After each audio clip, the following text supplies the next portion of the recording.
Hey everybody, Catherine here. Those of you that know me know I'm not a gearhead. And those of you that may be new to my channel and that don't know me, I'm not a gearhead.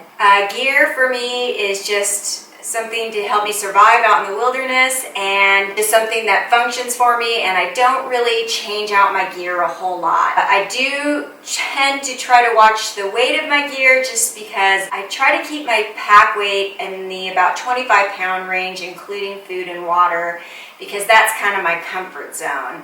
So I do pay attention to that, but I really haven't changed my gear out a whole lot. What I've had pretty much has been working for me. However, there are a few things that I did want to change out. So today I am uploading a very rare gear video for me.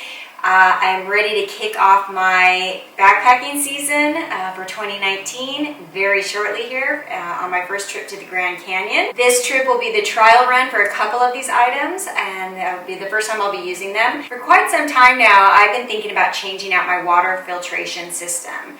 And I wanted to go with a gravity system. I went on a trip with someone who had one, and it just seemed so easy, so simple. Just hang it from a tree and you've got water, and just very little work involved. I have to be honest with you, my very least favorite camp chore is filtering water. Up until now, I have been using the Sawyer Mini, and it's very time consuming. However, it does work, and me being frugal and being who I am, if it ain't broke, don't fix it. But I've changed my mind because I'd like to just spend more time around camp, enjoying camp, and not having to worry about water. So I'd like to load up on some water and just be able to relax and have enough water for cooking, for drinking, for my breakfast the next morning. And having seen a gravity filter in action, I thought that was the way to go. I did a little bit of research, and I went ahead and got one of these Katahdin Be-Free systems. It did get a lot of good reviews. It holds 3 liters of water, which I think should be plenty for me. And I hope that it works well. This will be the first maiden voyage for it, and I hope that just frees up some time for me at camp.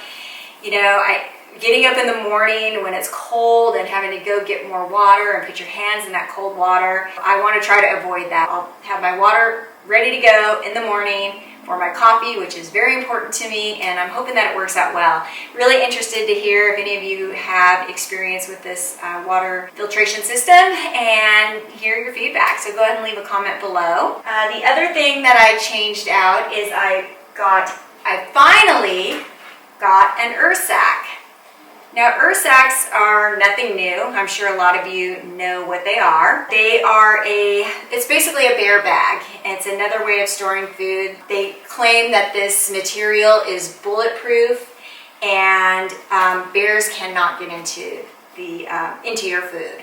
It's more for their protection than for our protection. We don't want them getting the human food, but it also prevents critters from getting into your food, like mice and rats. And in the desert and in the Grand Canyon, they are known for having critters. Last year I didn't experience any problems with any critters, but I thought I'd go ahead and get the Ursack just to be safe. I've never owned an Ursack. In the Sierra, where I spend a lot of time, it is required that you carry a bear canister in most places.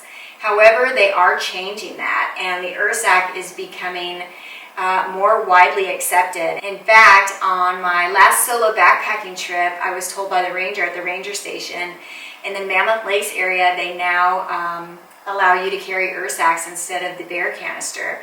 As you can see, the bear canister is quite bulky. It's really a pain. I don't like carrying it. It takes up a lot of room in the pack. The canister itself weighs 2 pounds. That's without putting any food in it. It really is a pain, so it's going to be quite a breath of fresh air if I can carry an Ursack instead of taking that big bulky canister. This is something that actually isn't new. I carried this on my last trip to the Grand Canyon, and it is a MSR, Mountain Safety Research, Drome Dairy bag. It carries 6 liters of water. This bag comes in handy if you're in an area that's very dry like the Grand Canyon, if you are going to be dry camping. Now on our trip, I believe that we only have one night of dry camping because we'll be camping along the Colorado River for 2 nights and then at a creek on the final night. So I believe our only dry night of camping will be the first night. I haven't decided whether I'm going to bring this or not. This does carry 3 liters of water. I may still carry it. You just never know. It's not a bad idea to have in very dry places. I did put it to use last year. We actually retrieved water from a pothole that collected some rainwater, and we're able to, fill up, I think, 3 or 4 liters of water and take it to a camp that was a dry camp for that evening. And we had no idea on the hike out of there whether we were going to come across any water sources.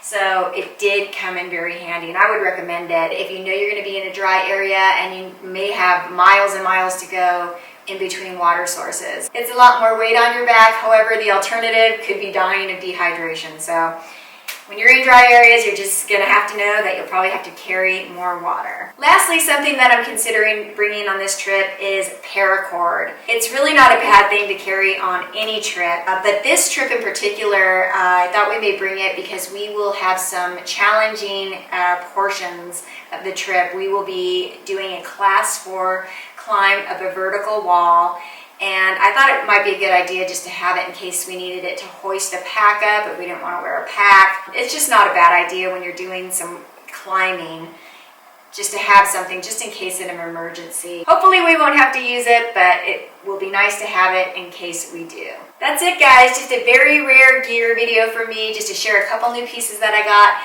to kick off the 2019 season. I cannot wait to get out there. I have absolutely been dying to get back outside, and it's coming up real quick.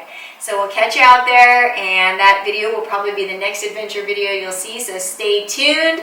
Can't wait to share our adventure with you all. We'll see you soon, guys. Bye-bye.